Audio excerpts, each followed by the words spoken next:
So let's discuss some wireless attacks and some wireless concerns. So a wireless local area network is designed to replace or supplement wired local area networks. I think you'll find that in many organizations, wireless networks are very quickly replacing wired networks just because it's cheaper, easier, and so forth. But there's also some security concerns with those as well that we have to be aware of. So with typical wireless area networks, you can have about 140 meters between devices to connect through wireless local area networks. They can send and receive information from about 54 megabits per second to 7 billion bits per second, or 7 gigabits per second, depending on the network that you're using.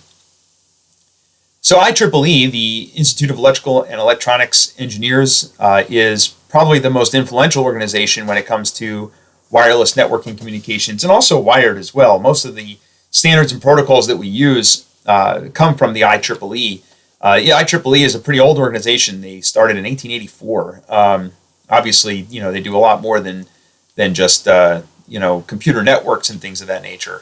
So they began developing network architecture standards in the 1980s. In 1997, they released IEEE standard 802.11 for wireless local area networks, and that was the early wireless networks. A lot of the older devices still support 802.11. Sometimes it's the only option you have. So here's a couple of the wireless networks we have. You can see they range anywhere from, let's see, where's the speed on here? The maximum data rate anywhere from 2 megabits per second up to 7.2 gigabits per second. So 802.11a, 54 megabits per second, was pretty much the state of the art years ago. But today you can obviously go all the way up to 802.11ac, which is 7.2 gigabits per second. That's faster than many wired networks. But again, I think it's common that a lot of networks don't have those technologies. A lot of us are stuck in networks that are still 802.11a, the old 54 megabit per second standard. But in any event, these are the different standards that you have available to you. So the hardware that's involved in wireless access is the most important piece of hardware is the wireless access point, or the AP, which is an antenna and radio transmitter receiver to send and receive the wireless signals, and then special software to bridge that wireless device to the wired network. So it bridges that wireless side to the wired side of the network and appears just as any other wired switch to the wired network. All right, so some of the basic functions of an access point. It's the base station of the wireless network. All the wireless devices will connect to that access point, which in turn sort of bridges them to that wired network. So again, it's a bridge between the wireless and the wired networks, and that's the special software that it has. So here's a graphic. I think most of you are probably familiar with how access points work and the basic concept of an access point. In the consumer world, so for home use, we have wireless access points, which also typically include a firewall, a router, and DHCP. So it's one little device that can basically do everything. They're wireless LAN gateways, but often also called wireless routers. It's important to be aware of these devices. Number one, because our users at home will be using these devices if they're at home. And again, part of our security awareness training is we want to make sure people understand that when they're accessing resources at work from home, they should be on the VPN and things like that to try to prevent, some of the issues that we've talked about before, just like anything else. But we also might have to use some of this equipment in our infrastructure. Small offices and things like that tend to use consumer-grade products.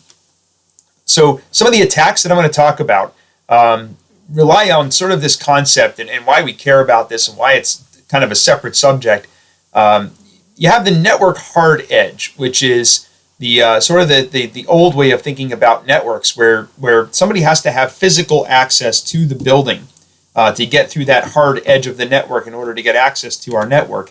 And here's a picture of it here. You can see we've got a firewall. All traffic must pass through that firewall to get to our internal network because it has a hard edge. Everything is directly wired. There's no way for an attacker to access anything without having physical access. Wireless networks blur those edges. So when we go to wireless networks, with that blurred edge, now an attacker can be outside the network. You can see in this case we have two laptops that are outside of our network that are bypassing that firewall. So they're able to get information into and out of our network without going through the firewall, hence without our control. And what prevents us from having these access points sitting in our network that we have no control over That's what I'm going to talk about here, a few techniques and some of the things we can look out for. So as far as attacks on wireless networks, there are a couple basic attacks that we'll discuss. One is rogue access points, which is exactly what I just described in the previous slide. Evil twins, intercepting wireless data, and wireless replay attacks, as well as denial of service. So the rogue access point is when somebody places an access point within your network, on the inside of the network, that you're not aware of, and they're using that to basically bypass the firewall. Whenever I think of a rogue access point, I almost think of sometimes I think of those horror movies where, there's the girl home alone and gets the phone call, and, she checks the caller ID and the call is coming from inside the house, right? Oh my gosh, they're inside the house. That's kind of what a rogue access point is. It's the attack coming from the inside. They're not outside. They're already inside our border. And this is a really easy attack. If somebody hasn't protected against rogue access points, all they have to do is sneak in this device, jack it in one time in a closet somewhere where somebody can't see it, and that's it.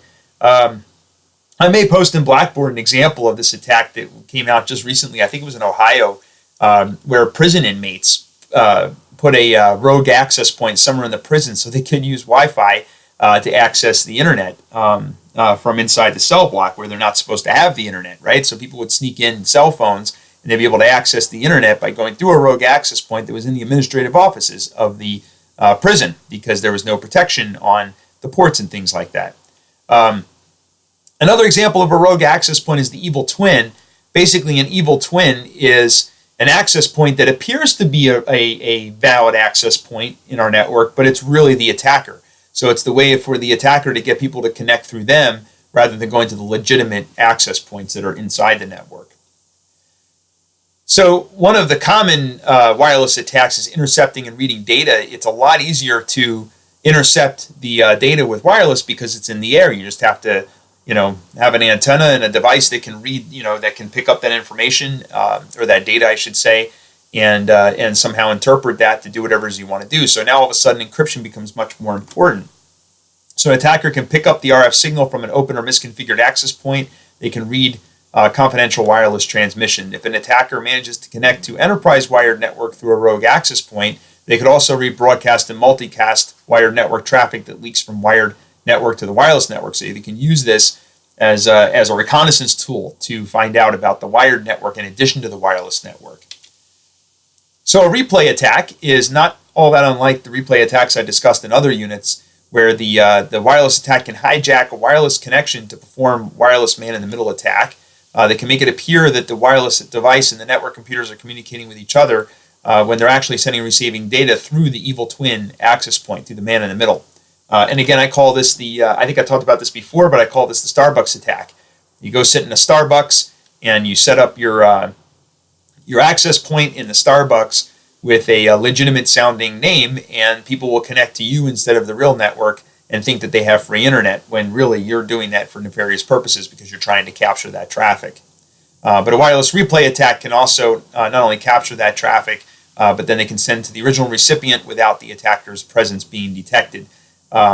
It's important to note, though, that wireless replay is not common for a variety of reasons, but one of those, of course, being encryption prevents that sort of thing today.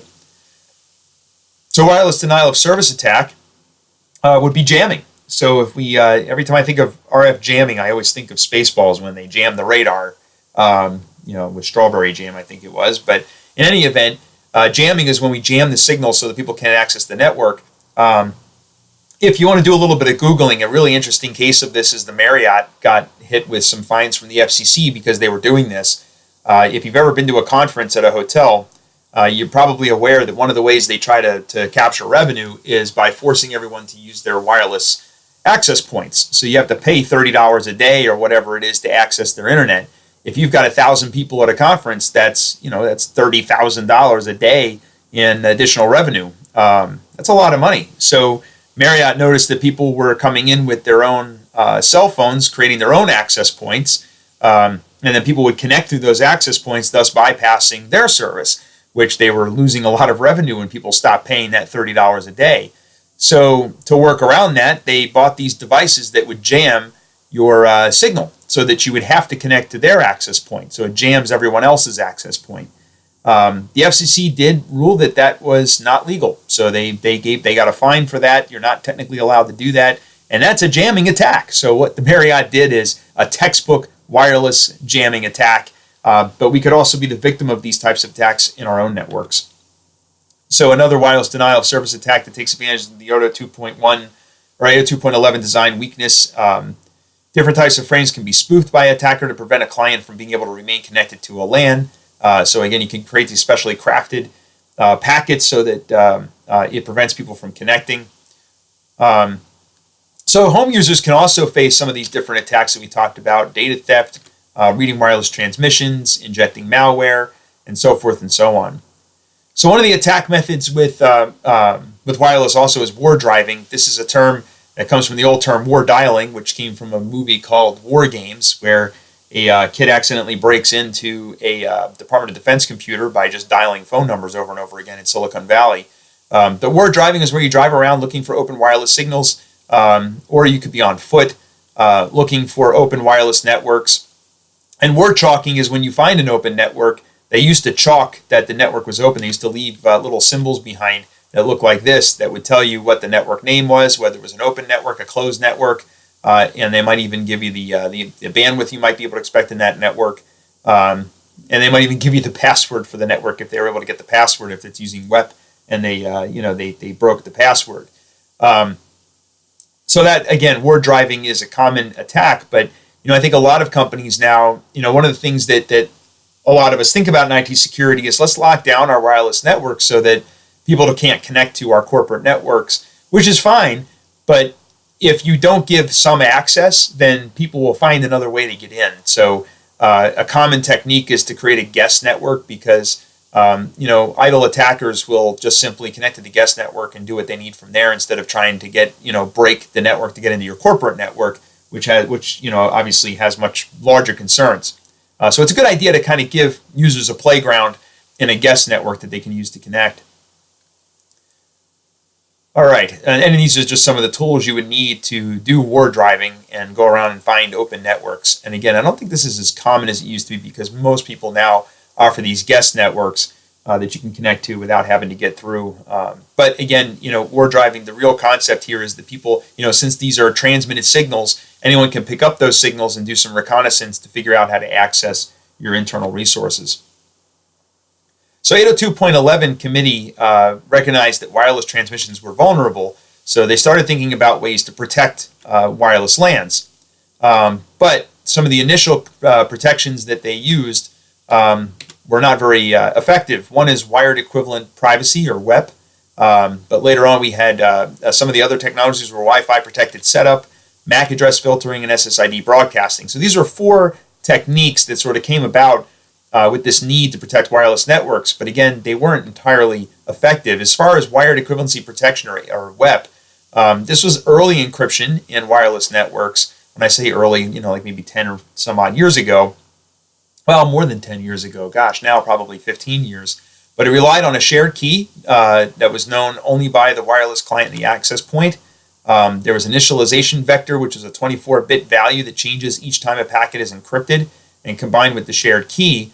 The problem is that initialization vector being only 24 bits, that's a pretty small key that can be easily cracked with most modern computing platforms. So it's rather easy with some tools to break WEP.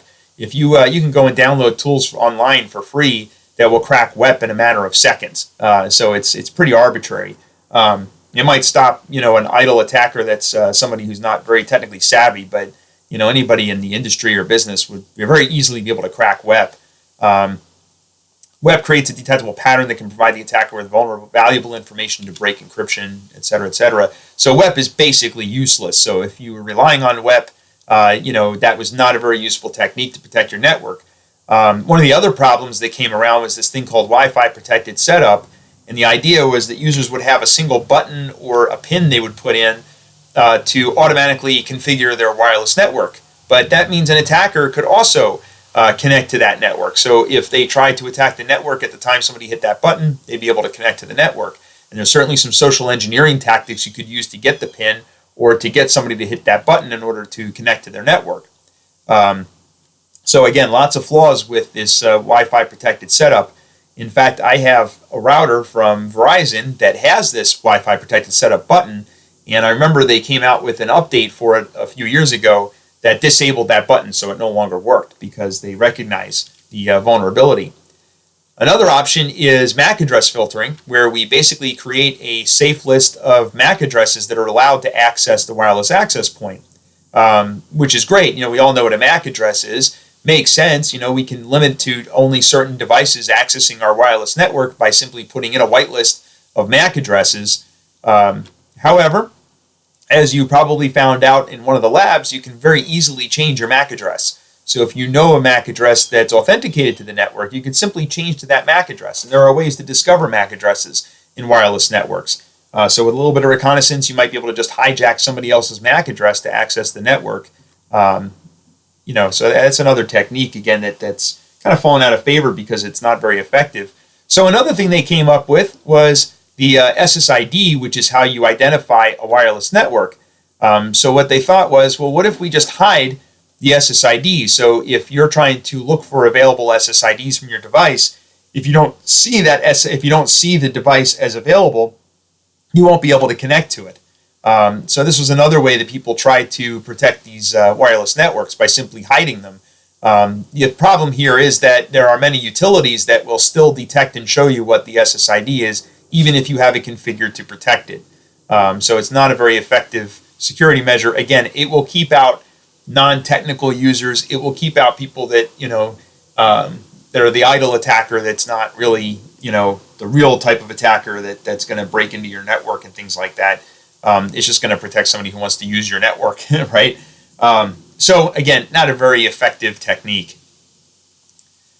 So some of the mitigation that we can use. So I talked about all these techniques that don't work. Let's talk about some of the things that do work. And one of those things is going to be WPA and WPA2, which is sort of the next step after WEP. So WEP was not very effective, but WPA came out first, which was the solution to the vulnerabilities that were found with WEP. One being the encryption, and the other being some of the handshake vulnerabilities that we talked about before as well. So there's two modes for WPA. There's personal and enterprise. So obviously you would want to pick the right mode, and the same for WPA2, which we'll talk about shortly. But WPA2 uses temporal key integrity protocol, and this is sort of the fix for that IV vulnerability with the 24-bit key that I talked about earlier, and also the pre-shared key authentication, which is the shared secret key or passphrase that you have to enter into in order to connect to the network. So some of the vulnerabilities with WPA were, number one, key management, which had to be done manually without security protection. Keys can be changed on a regular basis, and they must be disclosed to guest users. In other words, users have to put in that key manually when they connect to the network. Somebody has to be given that key. It has to be shared. All kinds of places that could get stolen and so forth, where somebody could connect to the network. Also, they can only be 20 characters long, which would, that's a pretty long passphrase, but it could still be cracked. So WPA2, which is the second generation of WPA, which is based on the final IEEE 802.11i standard. The primary difference is it allows wireless clients using TKIP to operate in the same WAN or wireless local area network. Sorry, not WAN. Now, like WPA, there are two modes. You have personal and enterprise with the same basic limitations and features that you have with WPA. WPA2 also takes advantage of counter mode with cipher block chaining message authentication code protocol, CCMP. This is the encryption protocol that's used with WPA2. The important thing to take away from this, we talked about encryption protocols in a previous unit, and this uses AES. So AES is a very powerful synchronous encryption protocol, encryption algorithm, I should say, and this utilizes that algorithm. So, of course, it's much more secure than its counterparts. So, again, that's the most important thing to take away there. It also uses the Extensible Authentication Protocol, or EAP. EAP is basically a framework for establishing a secure connection. It replaced things like Challenge Handshake Authentication Protocol, or CHAP, and Password Authentication Protocol, or PAP, which is mostly plain text method for authentication.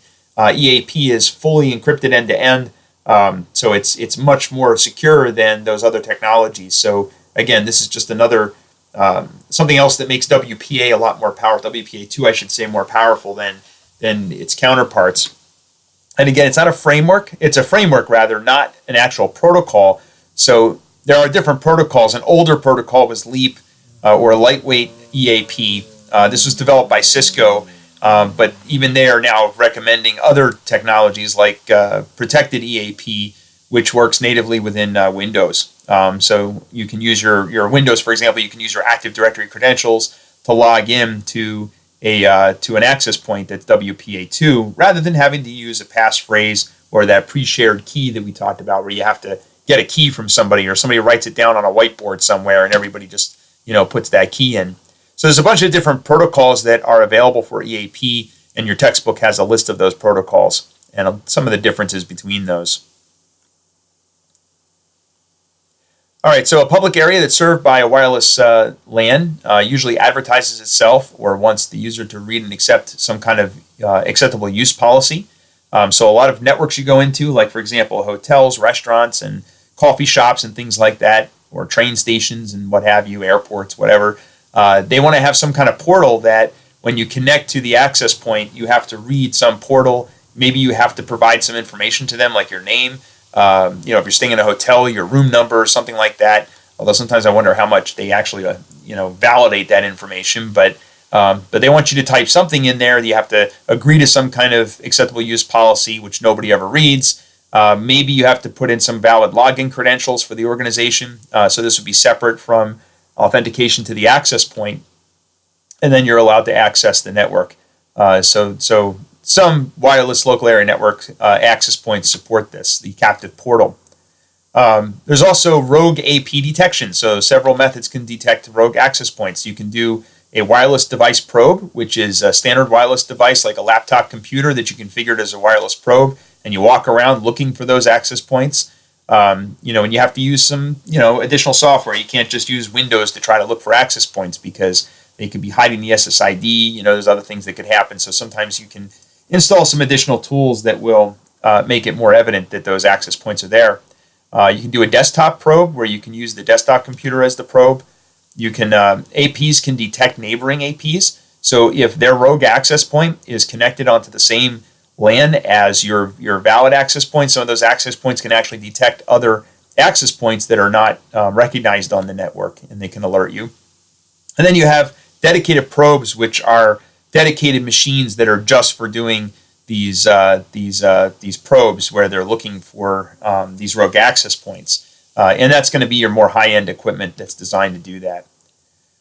We can also use power levels and placement. Again, these are wireless devices, so they use antennas. They have power levels and things like that can be adjusted to kind of granularly set how far that network extends.